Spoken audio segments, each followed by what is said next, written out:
मैं विक्रांत कुमार कुसुमपुर क्रिएशन में आपका स्वागत करता हूं। आज हमारे कुछ सवालों का जवाब देने के लिए हमारे साथ मौजूद हैं आलोक राज यादव जी। तो आलोक राज यादव जी, आप ये बताइए, आज के वर्तमान समय में देख रहे हैं कि तापमान में निरंतर बढ़ोतरी हो रही, जलवायु में हमें परिवर्तन हो रहे हैं। तो जलवायु परिवर्तन में आज हम लोग प्रकृति के गोद में बैठे हुए हैं और इस जलवायु परिवर्तन जो हो रही है इसको रोकने के लिए आप पेड़ों के महत्व को किस तरह से आप देखते हैं?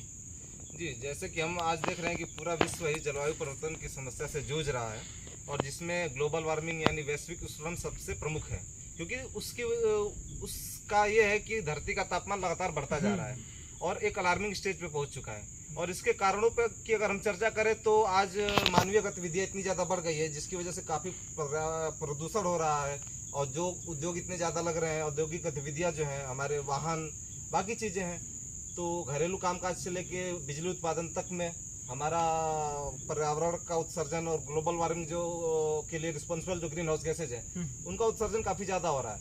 तो उस समस्या से निजात पाने के लिए अगर हम बात करें तो वृक्षों का काफ़ी महत्व है, क्योंकि वृक्ष जो है वो जो ग्रीन हाउस गैसेज है उनको एब्जॉर्व करते हैं और हमें शुद्ध ऑक्सीजन प्रदान करते हैं, जिसकी वजह से हम सांस लेते हैं।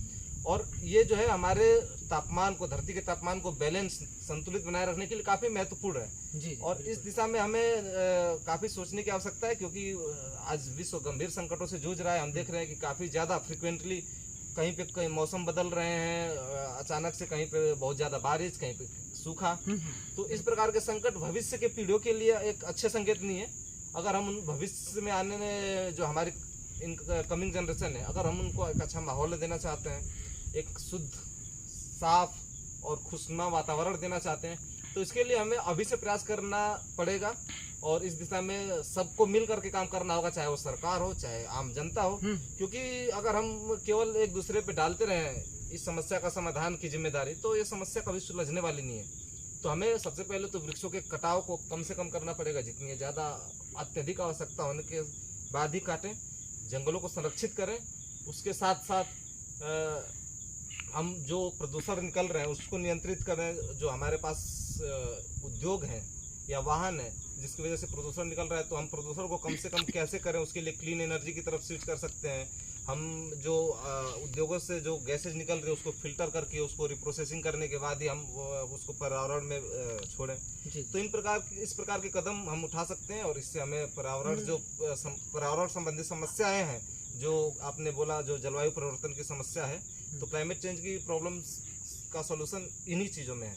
वर्तमान जीवन आपने जिक्र किया, जैसे कि क्लीन एनर्जी के बारे में आपने जिक्र किया, तो आप बताइए कि अभी जो वर्तमान समय में क्लीन एनर्जी के क्या सोर्सेस हैं, किस किस चीज़ से हमें क्लीन एनर्जी मिल सकती है जिससे कि लोग उसको अपनाएं और अपने जीवन में उसको निरंतर आगे लेके बढ़ें? सबसे पहले अगर हम वाहनों की बात करें तो उसमें देख रहे हैं कि पेट्रोल और डीजल के साथ इथेनॉल की ब्लेंडिंग हो रही है, जिसकी वजह से जो प्रदूषण फैलाने वाली गैसें हैं वो कम निकल रही हैं। उसके अलावा अभी हम बिजली उत्पादन की बात करें तो क्योंकि आर्थिक विकास के लिए बिजली का बड़ा महत्व है और उसको हमको उत्पादन करना ही पड़ेगा किसी भी कीमत पे। तो जो अभी फिलहाल में जो भारत में जो चीज़ फ्यूल के तौर पे यूज़ की जाती है वो है कोयला, और उससे काफ़ी ज़्यादा प्रदूषण फैलता है। तो आज के समय के लिहाज से देखें तो हमारे पास जो परमाणु ऊर्जा है उसका प्रयोग करके हम इस समस्या का निजात पा सकते हैं, क्योंकि वो क्लीन एनर्जी मानी जाती है, उससे पर्यावरण का नुकसान नहीं होता है और हम लार्ज स्केल पे अच्छी टेक्नोलॉजी का यूज करके हम बिजली का उत्पादन कर सकते हैं, जिससे कि जो भविष्य में आने वाली बिजली की जरूरतें हैं उनको पूरा भी करेंगे और पर्यावरण को भी संरक्षण करने में हम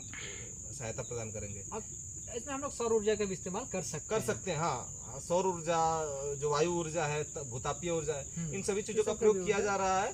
लेकिन जो हमारा न्यूक्लियर एनर्जी है, जो एटॉमिक एनर्जी है, वो काफ़ी कॉस्ट एफिशिएंट है। हम कम इन्वेस्टमेंट के साथ, कम निवेश के साथ काफ़ी ज़्यादा लार्ज स्केल पे, बड़े मात्रा पे, बड़े पैमाने पे हम बिजली का उत्पादन कर पाएंगे। अच्छा लोग जी, आपने न्यूक्लियर एनर्जी के बारे में बताया, तो आप ये बताएं न्यूक्लियर एनर्जी से भी तो वेस्ट जनरेट होती होगी। उस वेस्ट से हमें ऐसा तो नहीं कि हमें प्रकृति का नुकसान हो, ह्यूमन रिसोर्सेज को भी कुछ नुकसान हो, ऐसा तो कुछ ज़्यादा नहीं है?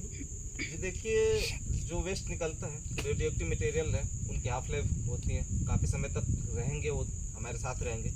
तो वो तो एक समस्या निश्चित रूप से, लेकिन उससे निपटने के लिए हमने विभिन्न प्रकार के अलग अलग तकनीक का इस्तेमाल किया है, जिससे कि जो हमारा वेस्ट है उसको हम वेल्थ में ट्रांसफॉर्म करके उसको विभिन्न कार्यों में यूज कर सकते हैं। और एक वो लूप है, मेन बात है कि उस फ्यूल का इस्तेमाल करके जब हम ऊर्जा बनाते हैं तो उससे हमें पर्यावरण संबंधी ज़्यादा नुकसान नहीं होता है।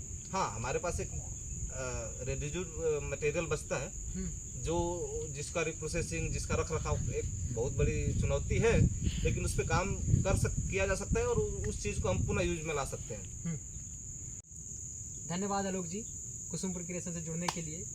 अरे जो हम दोनों के बीच में जो बातें हुई है, जो भी हमारे श्रोतागण सुन रहे हैं, वो भी अपने जीवन में अपनाएं और प्रकृति की रक्षा में अपना योगदान दें। जी, धन्यवाद। धन्यवाद।